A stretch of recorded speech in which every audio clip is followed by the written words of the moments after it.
Bonjour frères et sœurs, je me présente, je suis le frère Paul in Christ, prophète de notre Seigneur Jésus-Christ, prédicateur de l'Évangile. Je prie afin que le Seigneur, le Saint-Esprit, par son Esprit et par sa sagesse nous accompagne dans cet enseignement qu'est l'enlèvement de l'Église. Et je le dédie à tous les saints qui attendent avec hardiesse l'avènement de notre Seigneur Jésus-Christ, la rédemption et la délivrance du monde. Je prie afin que nous puissions ensemble entrer dans cet enseignement qui est, que beaucoup de chrétiens du coup connaissent, mais qui est peu enseigné dans nos dénominations, dans nos assemblées. Et j'espère qu'au travers de cet enseignement, nous allons tous être bénis, et nous allons tous être conduits par l'Esprit afin de se préparer à au retour imminent de notre Seigneur Jésus-Christ. Amen. Alors, voici le plan que nous allons utiliser lors de cette étude, avec 4 parties. Donc, la première question qu'on se pose, c'est qu'est-ce que l'enlèvement, en fait, de l'Église ? L'enlèvement de l'Église, c'est vraiment quelque chose d'extrêmement important, d'omniprésent, en fait, dans la prédication que Jésus avait lorsqu'il était sur terre, en tant qu'homme, lorsqu'il a souvent parlé de l'enlèvement. Donc, on va essayer d'expliquer ce que c'est. Alors, à quel moment aura lieu l'enlèvement ? Est-ce que ce sera avant ou après la grande tribulation du coup ? Ça, c'est un sujet qui est très dogmatique. Il y a beaucoup de doctrines derrière ça. Mais au regard de la parole de Dieu, au regard des versets bibliques qu'on va citer, nous allons essayer de voir à quel moment aura lieu l'enlèvement, en fait. Donc, ça sous-entend la question est que est-ce que les chrétiens traverseront ou non la grande tribulation ? C'est la question que beaucoup de chrétiens se posent. Ça fait couler beaucoup d'encre, il y a beaucoup de débats là-dessus. Donc, si vous avez vu mon message sur la grande tribulation, vous connaissez ma position. Donc, vous verrez que tout va concorder selon les versets bibliques que nous allons étudier ensemble sur la grande tribulation et sur l'enlèvement, car c'est étroitement lié. Alors, qui va être enlevé ? En fait, ça c'est la question que je pense, qui que vous soyez, quelle que soit la confession que vous ayez, et que vous soyez baptisé ou non, chrétien ou non, que vous devez vous poser, parce que c'est salutaire. C'est une question de vie ou de mort. Vous ne pouvez pas aller à l'église ou lire votre Bible, ou même encore avoir une autre religion, sans savoir, selon en tout cas les critères des Écritures bibliques et selon la prédication et les enseignements de notre Seigneur Jésus-Christ, si vous allez être enlevé ou non. Donc ça, c'est extrêmement important. Vous devez savoir, là, vous qui m'écoutez, je ne sais pas où est-ce que vous vous situez dans votre vie chrétienne, mais il est indispensable, à la minute, à la seconde même où vous entendez cet enseignement, de savoir quel est l'état de votre vie. Est-ce que vous allez être enlevé ou non si Jésus revenait là, maintenant, tout de suite ? Donc ça, c'est une question extrêmement importante. Et quand l'enlèvement aura-t-il lieu ? Voici le plan de notre étude. Nous commençons par définir ce qu'est l'enlèvement. Alors, en fait, l'enlèvement, on en parle dans différents passages et dans différentes écritures. Donc, c'est vraiment un sujet riche. J'ai pris plusieurs passages comme ça que j'ai croisés et j'ai mis des extraits afin que ce soit le plus clair possible pour vous. Dans Ésaïe 27, chapitre 27 au verset 13, on peut lire « En ce jour, on sonnera de la grande trompette. Et alors reviendront ceux qui ont été exilés au pays d'Assyrie, aux fugitifs au pays d'Égypte. Et ils se prosterneront devant l'Éternel sur la montagne sainte à Jérusalem. » Donc là, on voit que Ésaïe a prophétisé en fait sur tous les dispersés d'Israël, que tous ceux qui ont, parce qu'en fait, pour ceux qui ont vu mon message et mon enseignement sur qui est Israël, où on a étudié comment ce peuple a été dispersé, comment les 10 tribus, le royaume d'Israël a été dispersé, comment Juda a été dispersé. Et on nous dit ici que ce soit en Assyrie, dans le pays d'Égypte, donc en Afrique, donc que ce soit en Asie ou en Afrique, quels que soient les lieux où le peuple de Dieu sera dispersé, au son de la trompette, tout le monde sera réuni. Donc, ça, c'est du coup un passage, d'Ésaïe 23, 13. Dans Matthieu 24, chapitre 24 au verset 3, on peut lire « Il enverra ses anges au son de la trompette ». Donc on peut voir quand même l'analogie entre le passage qui a été prophétisé par le prophète Ésaïe et l'explication que Jésus du coup donne à ses disciples. qui lui ont demandé la fin des temps, comment ça va se dérouler. Donc, Jésus ici nous dit qu'il enverra ses anges avec la trompette retentissante et ils rassembleront ses élus des 4 vents depuis une extrémité des cieux jusqu'à l'autre. Donc Jésus nous apprend encore qu'au son de la trompette, le peuple de Dieu qui est dispersé dans le monde entier sera rassemblé dans les cieux. Donc dans Jean 5, 25, on peut lire « En vérité, je vous le dis, l'heure vient et elle est déjà venue, où les morts entendront la voix du Fils de Dieu, et ceux qui l'auront entendu vivront. » Alors là, c'est un passage clé, et c'est un mystère sur l'enlèvement. Donc, de ce qu'on vient de lire, si on en fait un résumé, il y aura un son de trompette à l'enlèvement.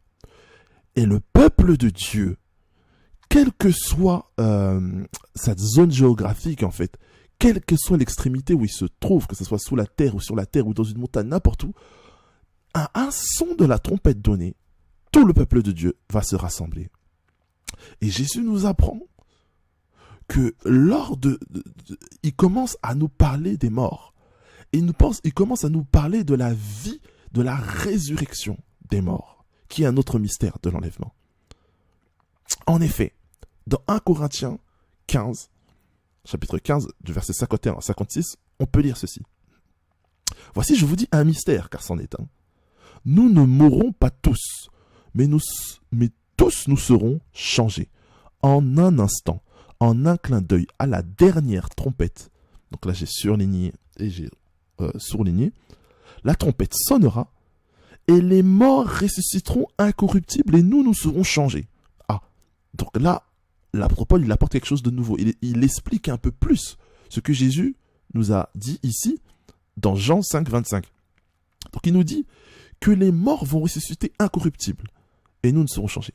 Car il faut que ce corps corruptible revêt l'incorruptibilité, et que ce corps mortel revêt l'immortalité. Lorsque ce corps corruptible aura revêtu l'incorruptibilité, et que ce corps mortel aura revêtu l'immortalité, alors s'accomplira la parole qui est écrite. Donc on nous enseigne ici que le mystère de l'enlèvement et de la résurrection a été prophétisé déjà bien avant, bien entendu, parmi les prophètes, et donc là parmi les psaumes, puisqu'il cite « La mort a été engloutie dans la victoire. Ô mort, où est ta victoire? Ô mort, où est ton aiguillon? L'aiguillon de la mort, c'est le péché, et la puissance du péché, c'est la loi. » Alors, dans 1 Thessaloniciens, chapitre 4, de 15 à 17, on nous parle encore d'enlèvement. Mais il y a d'autres précisions ici qui nous sont rajoutées. Lisons. Il est écrit, « Voici en effet ce que nous avons déclaré d'après la parole du Seigneur. » Donc en fait, là il est en train de dire la compréhension qu'il a eue, ou du moins la compréhension qu'il a reçue des disciples, qu'il avait eux-mêmes reçue de Jésus. « Nous les vivants, restés pour l'avènement du Seigneur, nous ne défoncerons pas ceux qui sont morts. » Déjà, je vais retourner en arrière, puisque sur les choses que j'ai surlignées, il y a des choses qui sont importantes, puisque il y a des choses qui sont mal comprises aujourd'hui dans ce qui concerne l'enlèvement. Là, ici, j'ai bien spécifié que c'est à la dernière trompette que l'enlèvement aura lieu. Et dans le sens de dernière ici, qui signifie eskastos en grec, ça sous-entend, et même en français, qu'il y a eu des trompettes avant, qu'il y a eu des sons de trompettes avant, il y en a eu plusieurs avant. Et la finalité de ces trompettes, la dernière de ces trompettes, c'est l'enlèvement. Donc ça, c'est important, je soulignais. Et ici, du coup, je reviens, ils nous disent ici, nous les vivants restés pour l'avènement du Seigneur, nous ne devancerons pas ceux qui sont morts. Qu'est-ce que cela signifie? Déjà, avènement du Seigneur, je l'ai expliqué, plusieurs fois je l'explique dans mes études, ça signifie le retour, la venue du règne de Jésus-Christ en fait. Et il n'y a qu'une seule venue, il n'y a qu'un seul avènement du Seigneur, il n'y en a pas deux, puisqu'il y en a qui disent que non, Jésus va revenir pour aller chercher son église, ensuite, après la grande tribulation, Jésus va revenir pour son règne. Alors c'est extra-biblique, ça jamais, c'est pas écrit, il n'y a qu'un seul avènement, et regardez bien ce que l'apôtre Paul dit, lui, selon Paul, il pensait tellement que la venue du Seigneur était imminente, qu'il se considérait comme faisant partie de ceux qui vont être transformés sans passer par la mort. Ça veut dire que l'apôtre Paul croyait que l'avènement du Seigneur allait venir de son vivant. Il dit très bien ici, nous les vivants, restés pour l'avènement du Seigneur. Ils ne s'attendaient pas, bien entendu, tout comme les disciples, tout comme les chrétiens de l'époque, que 2000 ans d'histoire allaient avancer jusqu'à nous. Nous sommes, le 11 décembre 2020, plus de 2000 ans. C'est incroyable.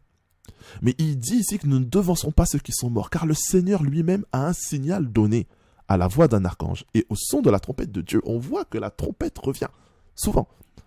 Descendra du ciel. Donc là, j'ai surligné aussi. La Bible dit que le Seigneur va descendre du ciel.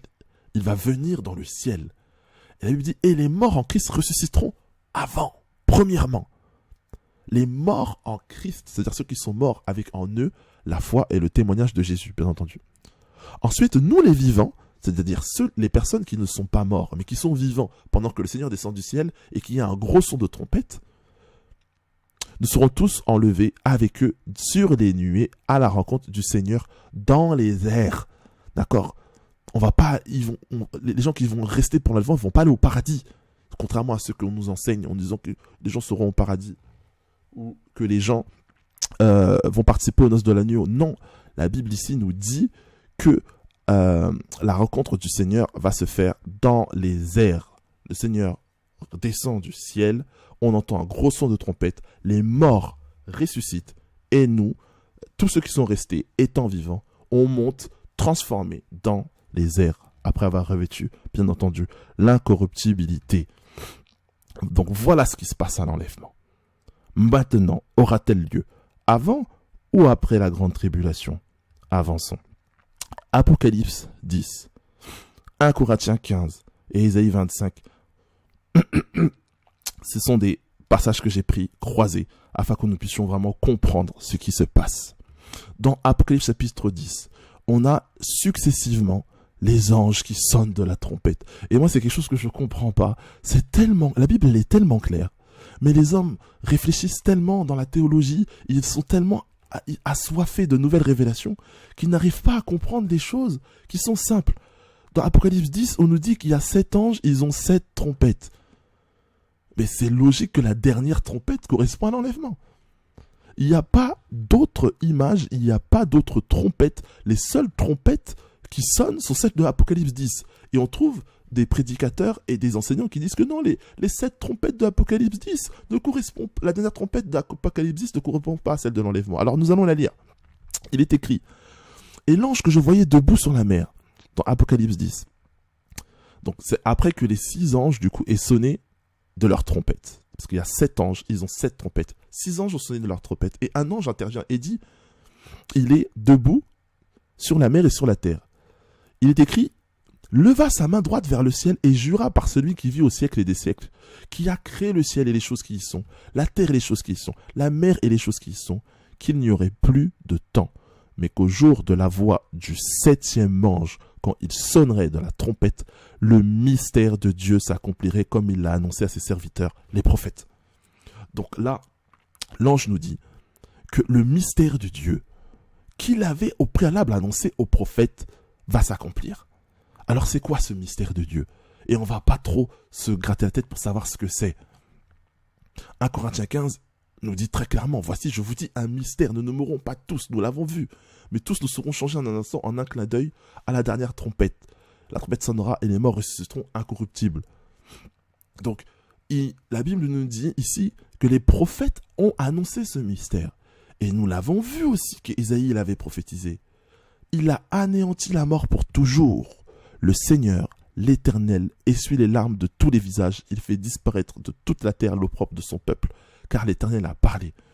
Donc, on a vu que David, par ses psaumes, et que maintenant Ésaïe a prophétisé que Dieu, le Seigneur, allait vaincre la mort. C'est écrit. Et l'ange maintenant dit qu'à la voix du 7e ange qui va sonner de la 7e trompette, donc la dernière, eschatos, comme nous l'avons vu, le mystère de Dieu va s'accomplir. Donc là, c'est parfaitement clair. C'est quoi le mystère de Dieu? C'est la résurrection. C'est la résurrection.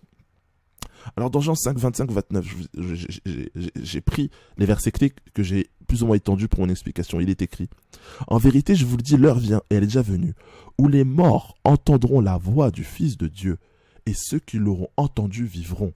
Car comme le Père a la vie en lui-même, il a donné au Fils d'avoir la vie en elle-même, en lui-même.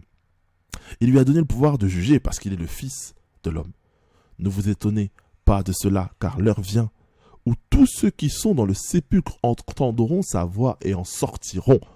Ceux qui auront fait le bien ressusciteront pour la vie, mais ceux qui auront fait le mal ressusciteront pour le jugement. Là, Jésus est en train d'enseigner ce mystère de résurrection. Des gens qui, étant morts, vont ressusciter pour vivre ou pour être jugés. Donc c'est ça le mystère de Dieu ici. Dans Apocalypse 24, il est écrit, donc là on nous parle des gens qui vont traverser la grande tribulation. Car oui, même si, qu'il n'en déplaise à certains et à certains prédicateurs, il y aura des saints, des gens qui croient en Jésus, des gens qui ont la foi, des gens qui ils vont donner de leur vie, ils vont donner de leur dévouement. Pendant la grande tribulation, ils seront là, mais c'est écrit dans la Bible.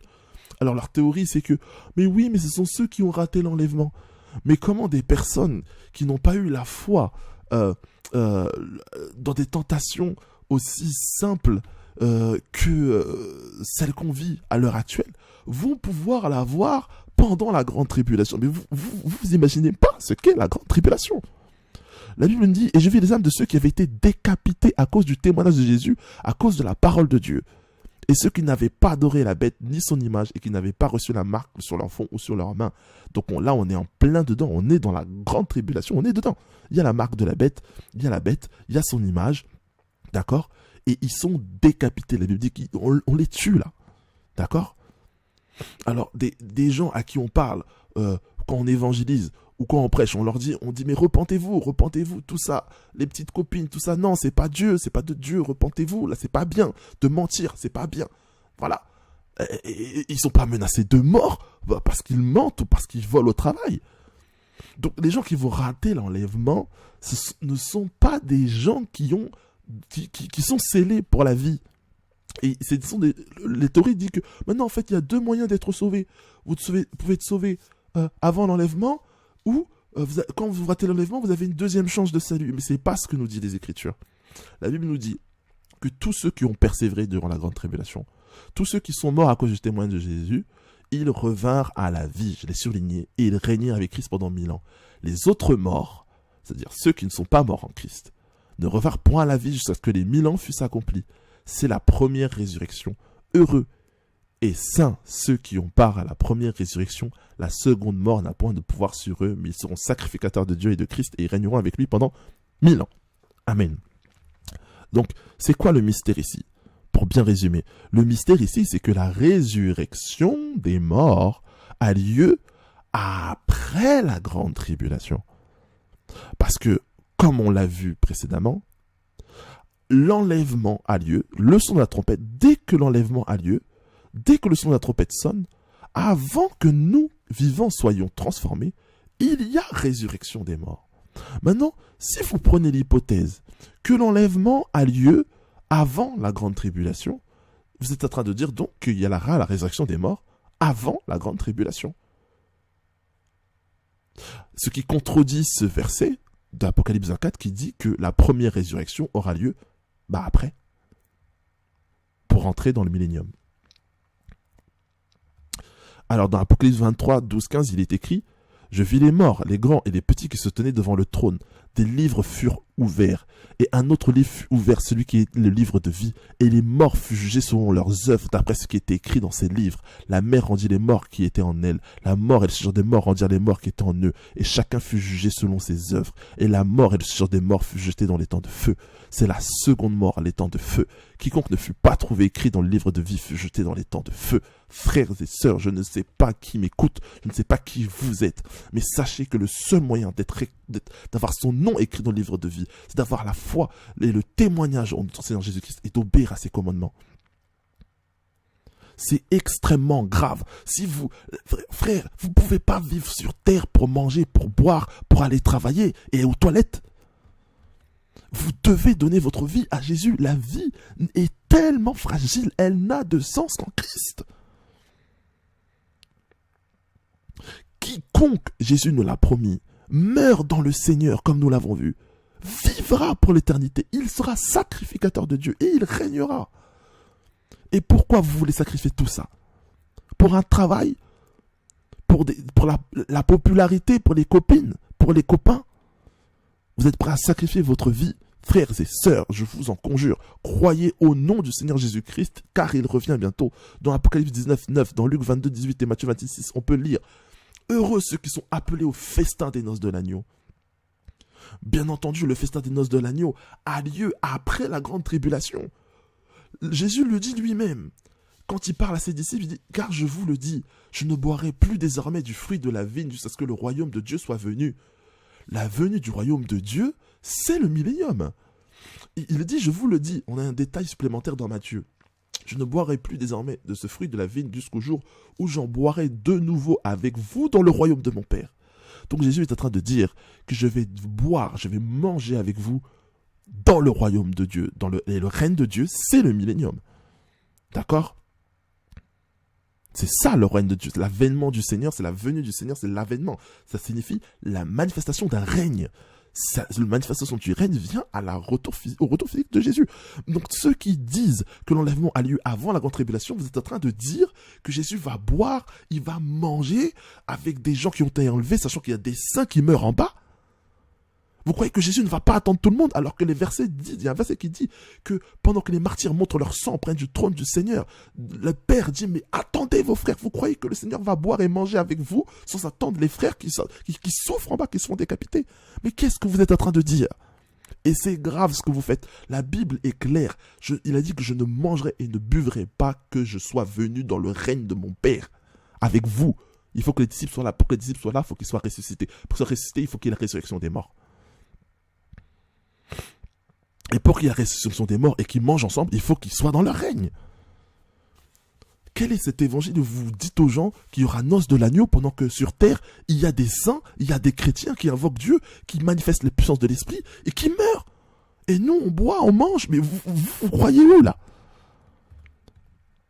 Qui va être enlevé maintenant? Maintenant, écoutez très bien, frères et sœurs, c'est grave. La Bible dit, je suis la résurrection et la vie. C'est Jésus qui nous parle. Il dit que celui qui croit en moi vivra quand même il serait mort. Et quiconque vit et croit en moi ne mourra jamais.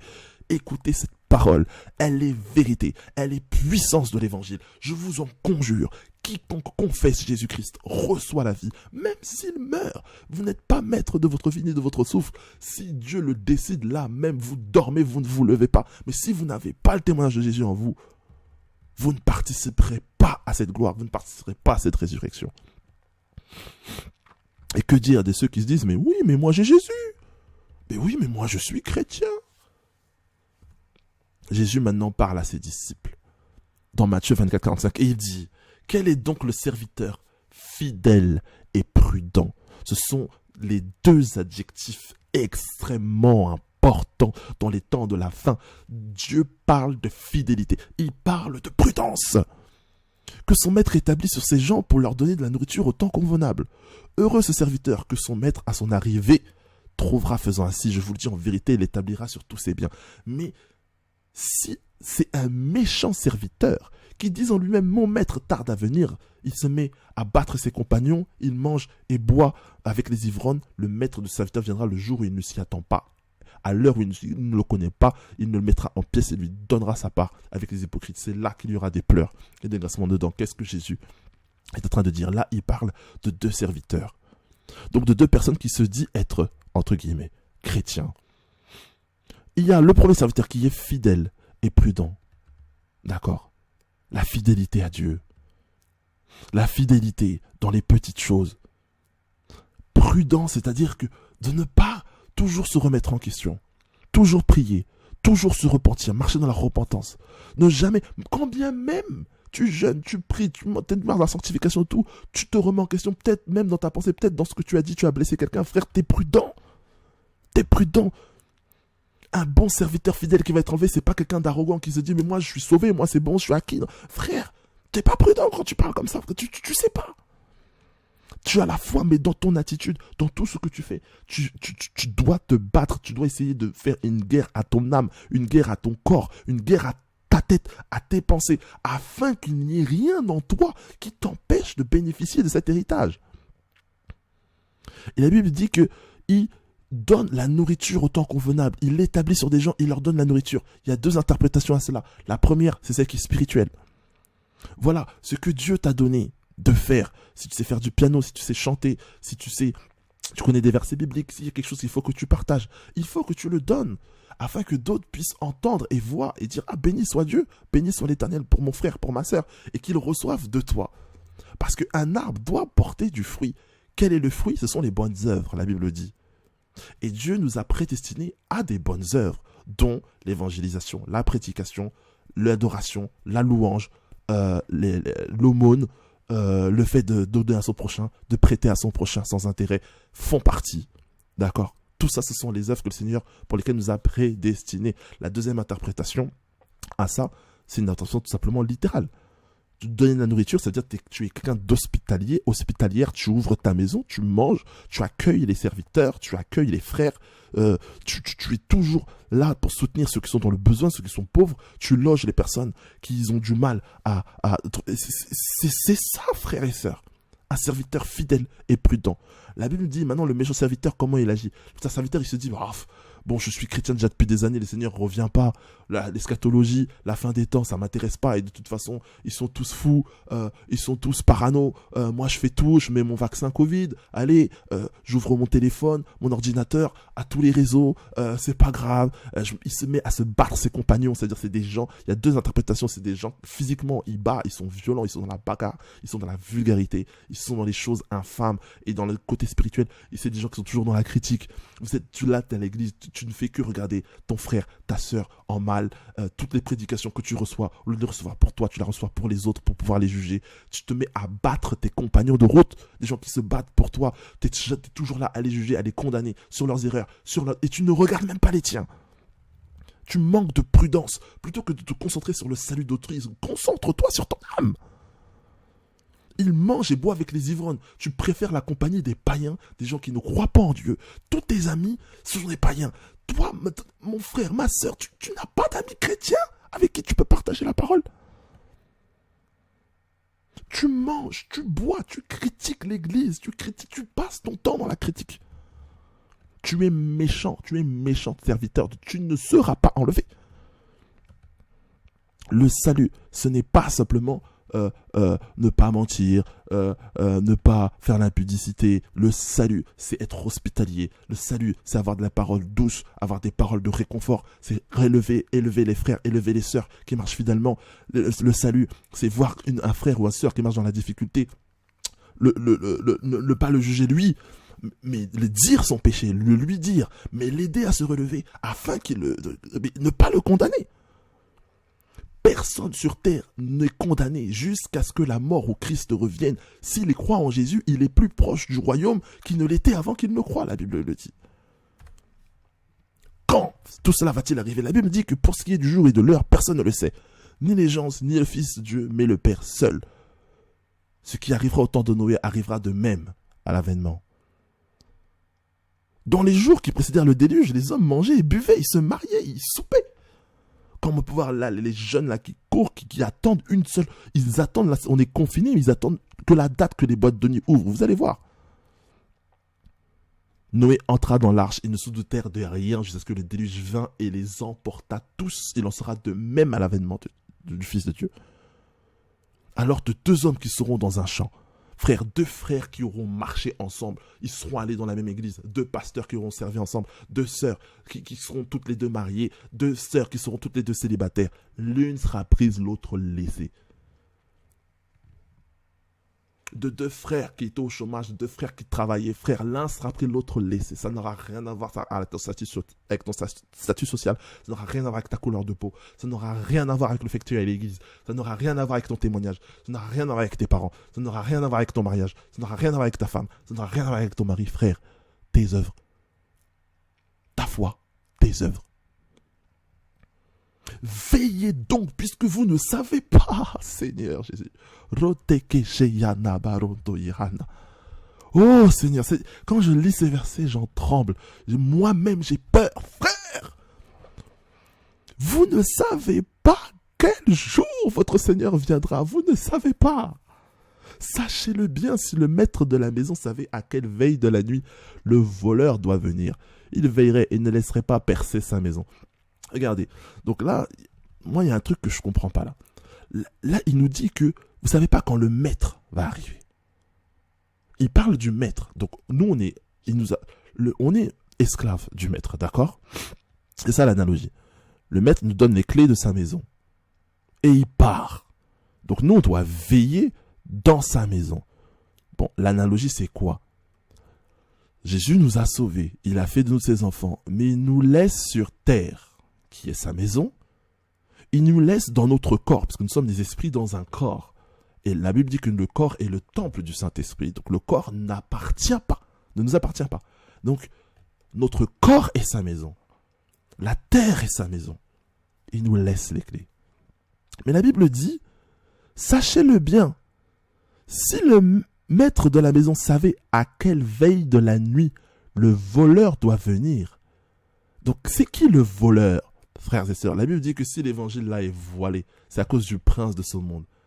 Le voleur va arriver. Pourquoi les gens ne vont pas savoir? La Bible dit que c'est le méchant, le serviteur méchant qui va être surpris le jour de l'enlèvement. Mais pourquoi il va être méchant? Parce que le voleur va lui aveugler les yeux. Je parle dans un sens prophétique. Frères et sœurs, écoutez-moi très attentivement. Bientôt arrivera un temps où on ne parlera plus de l'enlèvement de l'Église. Arrivera un temps où ce sera un message que les gens auront entendu. Ils vont se confondre en se disant, mais ouais, ça on connaît déjà. Ils vont avoir un cœur endurci, ils ne vont même plus être attendris, frère. Je parle au nom du Seigneur Jésus-Christ. Je vous dis qu'il arrivera un temps où le voleur va arriver. Il va vouloir prendre la maison du Seigneur. Il va vouloir vous voler. Et comme vous ne savez pas, Jésus vous demande de veiller. Frère, même si tu es homme de Dieu, tu es pasteur, tu es diacre, tu es ancien, tu es prophétesse, frère, et moi je ne sais pas ce que tu es. Veille seulement sur ta maison. Tu ne sais pas quand le voleur va venir. Tenez-vous prêts, car le Fils de l'homme viendra à l'heure où vous ne vous y penserez pas. Voyez-vous, là il retourne sur le Fils de l'homme. Donc le voleur doit venir. Mais est-ce que le Fils de l'homme est un voleur? C'est pas un voleur. Le Fils de l'homme, c'est celui à qui appartient la maison. Mais avant que le Fils de l'homme vienne, le voleur va arriver. Qui est ce voleur? Frère, je vous conseille vraiment de regarder mes messages que je fais sur l'Antichrist, car le voleur est une imitation de Christ. C'est une montée de séduction. Et la Bible est claire. Tous ceux qui n'aimeront pas la vérité, ils n'écouteront pas les saints de Dieu, ils n'écouteront pas les prophètes, les véritables prophètes du Seigneur qui prêchent la repentance, la sanctification et le retour de Jésus. Tous ces gens-là, ils vont tomber dans la perdition, tellement la séduction sera grande. Frère, tout ça a été prophétisé dans la Bible. Ça va être terrible. Seigneur, oh mon Dieu, je sais que parmi ceux qui m'écoutent, il y a des gens qui te craignent, il y a des personnes qui t'aiment, il y a des personnes qui se préparent. Oh Seigneur, fortifie-les, donne-leur la force de veiller, de prier, de toujours se souvenir de tes commandements. Saint-Esprit, tu les as scellés pour le salut. Vraiment remplis-les, continue de nous parler, continue de nous conduire, continue de nous amener à la vérité. Continue, Seigneur, de nous diriger nos pas, de diriger nos pensées, de diriger tout et fais que nous puissions échapper à la séduction du monde, que nous puissions échapper à la marque de la bête, que nous puissions échapper au péché, que nous puissions échapper à l'incrédulité. Fais, Seigneur Jésus-Christ, que tu puisses nous libérer, nous délivrer de toute forme de chaîne et de lien satanique et diabolique qui nous retient dans le monde, dans le péché, dans la séduction. Oh mon Dieu, je prie, afin que ton nom soit glorifié dans la vie, dans le cœur, dans l'esprit, dans l'âme, dans le corps de chaque chrétien qui t'invoque en esprit, en vérité, et que la miséricorde et que la grâce du Tout-Puissant soit accordée à tous tes saints